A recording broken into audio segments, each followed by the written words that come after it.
Hyderabad real estate మార్కెట్లో కోకాపేట దగ్గర 1 ఎకరా 100 కోట్లకు అమ్ముడుపోతేనే నోరెళ్ళు పెట్టిన వాళ్ళు చాలామంది ఉన్నారు. ఇప్పుడు ముంబై ఈ రియల్ ఎస్టేట్ మార్కెట్లో మాత్రం కనీ విని ఎరుగని రీతిలో 1 ఎకరా 900 కోట్ల రూపాయలు పలికింది. అలా 4 ఎకరాల 60 సెంట్లు ఇప్పుడు ఆర్బీఐ 3476 కోట్లకి కొన్నటువంటి నేపథ్యంలో ఆర్బీఐ అంత వెచ్చించి ఆ భూమిని ఎందుకు కొనుగోలు చేసింది, అసలు ముంబైలో రియల్ ఎస్టేట్ మార్కెట్ పరిస్థితి ఏంటి అనేది మనం పూర్తి స్థాయిలో విశ్లేషణ చేసుకుందాం. ప్రస్తుతం మనతో పాటున్నారు రియల్ ఎస్టేట్ రంగంలో సుదీర్ఘమైనటువంటి అనుభవం కలిగినటువంటి ప్రముఖ రియల్ ఎస్టేట్ ఎక్స్పర్ట్ కృష్ణకుమారి గారు. మేడంతో మాట్లాడదాం. మేడం నమస్తే. మేడం నమస్తే.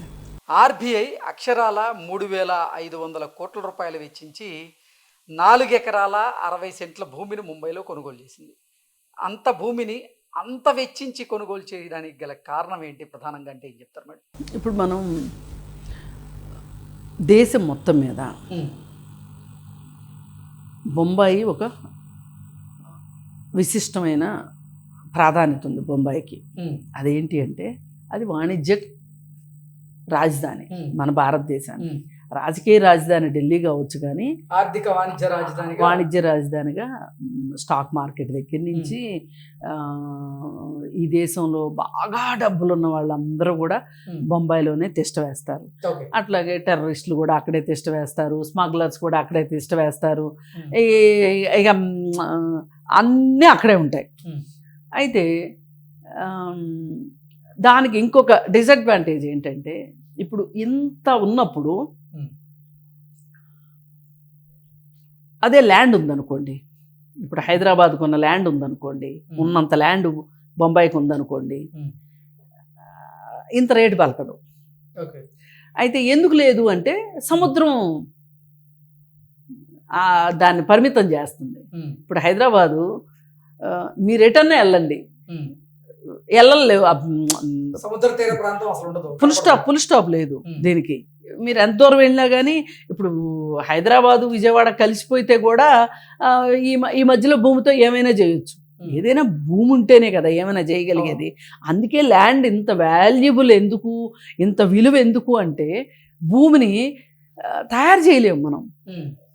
ఇప్పుడు డైమండ్స్ ఉన్నాయి, ల్యాబ్ గ్రోత్ డైమండ్స్ అని వస్తున్నాయి. ఇప్పుడు అంటే ల్యాబ్లో వజ్రాలు తయారు చేయొచ్చు, ల్యాబ్లో భూమిని తయారు చేయొచ్చా? తయారు చేయలేము. అందుకే భూమికి అంత విలువ. అయితే ఈ విలువ డిమాండ్ సప్లైని బట్టి ఉంటుంది ఎప్పుడైనా. ఇప్పుడు డిమాండ్ ఎక్కువ ఉంది, సప్లై తక్కువ ఉంది, రేట్ ఎక్కువ ఉంటుంది.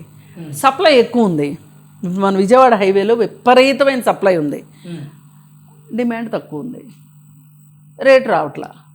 అదే ఇప్పుడు గచ్చిబౌలి ఏరియా ఉంది, డిమాండ్ ఎక్కువ ఉంది, సప్లై తక్కువ ఉంది, రేట్ ఎక్కువైంది. ఎందుకు గచ్చిబౌలి దగ్గర గజం 200 ఉన్న రోజుల్లో రామోజీ ఫిల్మ్ సిటీ దగ్గర కూడా 200 ఉంది.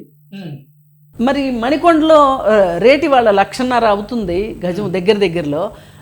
రామోజీ ఫిల్మ్ సిటీ దగ్గర ఎందుకు పెరగరా? ఎందుకంటే అక్కడ ఒక ఫైనాన్షియల్ డిస్ట్రిక్ట్ రాలా, అక్కడ ఒక హైటెక్ సిటీ రాలా.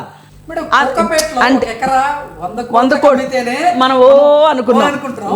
ముంబైలో చూసుకున్నట్లయితే 4 ఎకరాల 60 సెంట్లు ఏకంగా 3500 కోట్లు అంటే 900 కోట్లు పడింది ఎకరం అక్కడ. అంటే మన కోకాపేట రేటుకి 9 రెట్లు రేట్ ఎక్కువ ఉంది. దీన్ని బట్టి మనకు అర్థమైంది ఏంటి అంటే అక్కడ డిమాండ్ చాలా ఎక్కువ ఉంది, ల్యాండ్కి సప్లై తక్కువ ఉంది కాబట్టి. అలాగే ఈ వాణిజ్య రాజధాని కాబట్టి రకరకాల ఆఫీసులు, అంతర్జాతీయపరమైన ఫైనాన్షియల్కి సంబంధించి అంటే కమర్షియల్ యాక్టివిటీ అక్కడ ఎక్కువ ఉంటుంది కాబట్టి అక్కడ రేట్ ఎక్కువ ఉంటుంది. ఇప్పుడు మనం ఏమనుకుంటాము, ఇక్కడ మన దగ్గర ఒక కౌంటరు వ్యాపారం, ఏదైనా ఒక చిన్న షాపు, చిన్న బడ్డీ షాపు, రోజుకి బాగా అసలు అబ్బా వచ్చిన కస్టమరు వచ్చినోడు వచ్చినట్టే ఉంటున్నాడు అంటే మహా అయితే 5 లక్షలు కౌంటర్ అనుకుందాం. ఇదే కౌంటరు అక్కడ అయితే గనక 1 కోటి రూపాయలు అవుతుంది. అంత వేరియేషన్ ఉంది. ఇప్పుడు ఒక చిన్న ఏరియాలో Hmm. 4 వైపులా 4 టేబుల్స్ వేసుకుని కూర్చుంటారు, 4 ఫోన్లు పెట్టి కూర్చుంటారు. ఏం బిజినెస్ చేస్తారో ఎవరికి అర్థం కాదు. నలుగురికి సాయంకాలం అయ్యేసరికి వాళ్ళ బిజినెస్ వాళ్ళకి అవుతుంది. ఇప్పుడు మనకి ఇక్కడ కోవర్కింగ్ వచ్చింది చూసారా, అవును. ఆ టైప్లోనమాట. కూడా అంటే గతంలో అసలు ముంబైతో పోలిస్తే హైదరాబాద్ లోనే ఈ రియల్ ఎస్టేట్ రంగం కొంచెం లేదు అంటే లేదు, బలంగా ఉందనేటువంటి ఎప్పుడూ లేదు. అసలు బాంబే తోటి కంపారిజన్ లేదంట. అసలు ఏ ప్లేస్ కి కంపారిజన్ లేదు, బాంబేకి ఢిల్లీకి కంపారిజన్ లేదు. అంటే కాకపోతే రియల్ ఎస్టేట్ మార్కెట్ అంటే ముంబై అంటారు. ముంబై అసలు ఫస్ట్ అపార్ట్మెంట్లు ఎక్కడ కట్టారు, బొంబాయిలోనే కట్టారు. ఓకే. ఏదైనా ఇక్కడ ఒకటే రీజను, బొంబాయి మట్టిలో ఏమీ లేదు, బొంబాయి భూమిలోనే భూమి సప్లైలోనే ఉంది ఇదంతా. అందుకని ఇది కోవిడ్ తర్వాత కూడా అసలు ముంబైని మించిపోలేదా హైదరాబాద్ రియల్ ఎస్టేట్ రంగంలో? ఇప్పుడు ఈ రోజుకినండి 25,000లో 2 bedroom అపార్ట్మెంట్ మనకి హార్ట్ లో దొరుకుతుంది. హైదరాబాద్ హార్ట్ ప్లేస్ లో ఇవాళ హార్ట్ ప్లేస్ అనేది ఏది, మాదాపూర్, కొండాపూర్, గచ్చిబౌలి, ఇయే కదా. 25,000కి 2 bedroom అపార్ట్మెంట్ దొరుకుతుంది, రెసిడెన్షియల్ అపార్ట్మెంట్. అదే బాంబేలో ఇవే వసతులతో ఉండే బాంబే హార్ట్ ఏది, అంధేరి, బాగా బిజినెస్ జరిగే ఏరియా అంధేరి, అక్కడ జరుగుతుంది.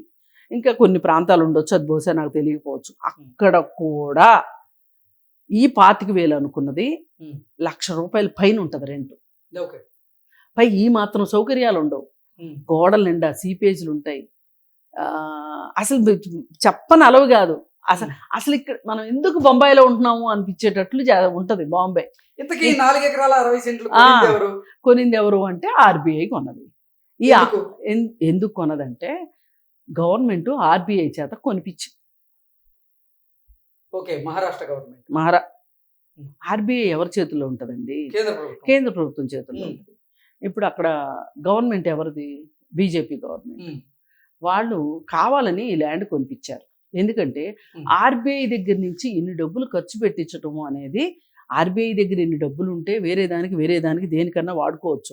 ఆర్బీఐ అంటే గవర్నమెంట్, గవర్నమెంట్ అంటే ఆర్బీఐ. కానీ ఆర్బీఐ ఈ ల్యాండ్ ఆర్బీఐకి బోలెడ్ ల్యాండ్స్ ఉన్నాయి, ల్యాండ్ బ్యాంక్ ఉంది ఆర్బీఐకి. అలాంటప్పుడు వీళ్ళు కొనాల్సిన అవసరమే లేదు నన్ను అడిగితే. కానీ కొనిపించింది ఎందుకంటే వేలం వేశారు. ఈ వేలంలో అనిల్ అంబానీలు కొనుక్కోవచ్చు, అదానీలు కొనుక్కోవచ్చు, ఎవరైనా కొనుక్కోవచ్చు. అది ఇది కాదంటే హోమ్ మినిస్టర్ కొడుకు కూడా కొనుక్కోవచ్చు, అమిత్ షా కొడుకు కూడా కొనుక్కోవచ్చు. ఆయన ఇప్పుడు బీసీసీఐ చైర్మన్ కదా, ఆయనైనా కొనుక్కోవచ్చు.